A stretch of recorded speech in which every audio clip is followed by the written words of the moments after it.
नमस्कार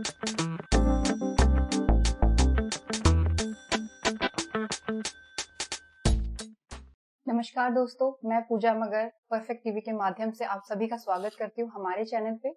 तो आज मैं आपको लेके आई हूँ डॉक्टर इंद्रजीत कौर मैम के पास, जो कि आयुर्वेद में एमडी हैं और साथ में रिसर्च की है एस्ट्रोलॉजी और वास्तु में।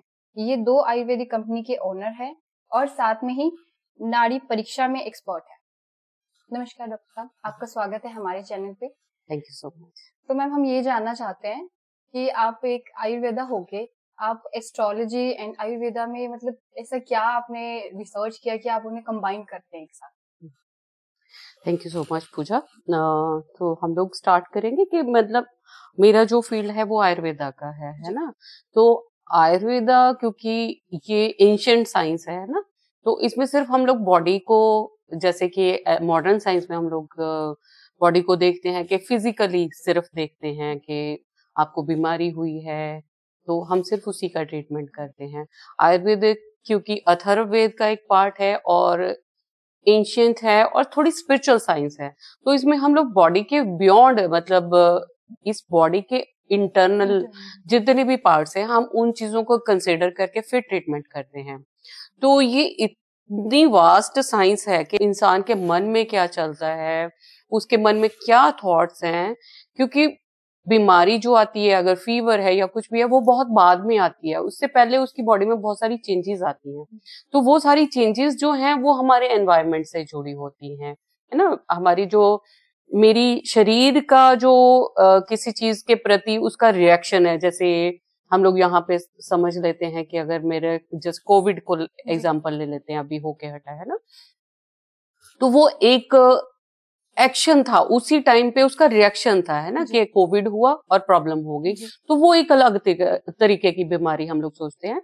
और आयुर्वेद में जो जैसे डायबिटीज है, जितनी क्रॉनिक एलिमेंट्स को हम लोग लेते हैं, ब्लड प्रेशर है, डायबिटीज है, अर्थराइटिस है, जितनी क्रॉनिक एलिमेंट्स हैं वो सारी हमारी बॉडी ही जनरेट करती है टाइम के साथ। ऐसा नहीं है कि मैं आज ही मुझे प्रॉब्लम हुई है, मैं आज ही बीमार हुई हूँ, उसके बहुत पीछे से उसकी स्टडी चलती आती है।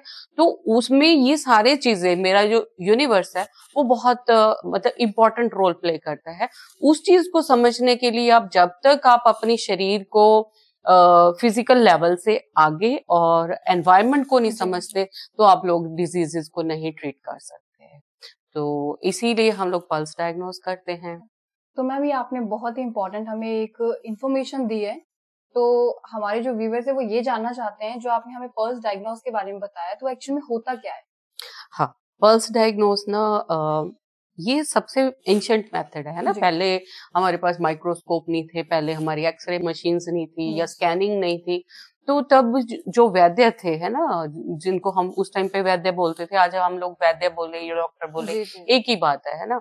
तो उस टाइम वो वैद्य पेशेंट का जो नाड़ी है, जो मेरी पल्स जो चलती है मेरे शरीर में, जैसे सांस आते हैं जाते हैं, वो एक रिदम से आते हैं। आप देखोगे हर पेशेंट की अलग अलग प्रकृति होती है ना, कोई मोटा है, पतला है, कोई लंबा है, कोई छोटा है।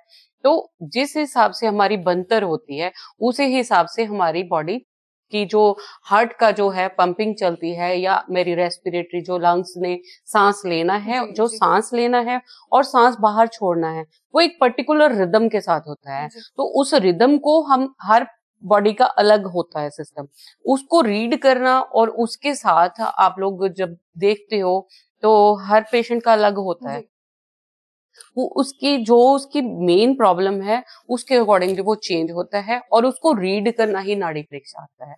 तो ये बहुत सारी, ये काफी वास्ट साइंस है नाड़ी परीक्षा। इसमें हम लोग जो चीजें सोचो स्कैनिंग या ईईजी तक में नहीं आती, क्योंकि वो एक मशीनरी हो जाती है ना, तो मशीनरी आपको रीड नहीं कर पाती। यहाँ पे हम आपकी जो पल्स जो चलती है उसको फील करके हमें ये तक पता चल जाता है कि आपके कौन से थॉट्स आपको इन्फ्लुएंस करते हैं और कौन सी चीज है जो आपको प्रॉब्लम में डाल रही है, जिसके कारण आप परेशान हो रहे हो। तो ये बहुत डीप नॉलेज इसमें आ जाती है। तो thank you so much ma'am, आपकी इन्फॉर्मेशन हमें देने के लिए। Thank you. और साथ ही हम हर हफ्ते मैम को अपने इस चैनल पे लेके आएंगे। आपके जो भी क्वेश्चंस रहते हैं वो आप हमें कमेंट सेक्शन में डालिएगा। हर हफ्ते मैम से हम और इन्फॉर्मेशन जानने के लिए हम मैम के साथ जरूर जुड़ेंगे। और अगर आपको हमारा चैनल अच्छा लगे तो do subscribe. Thank you so much.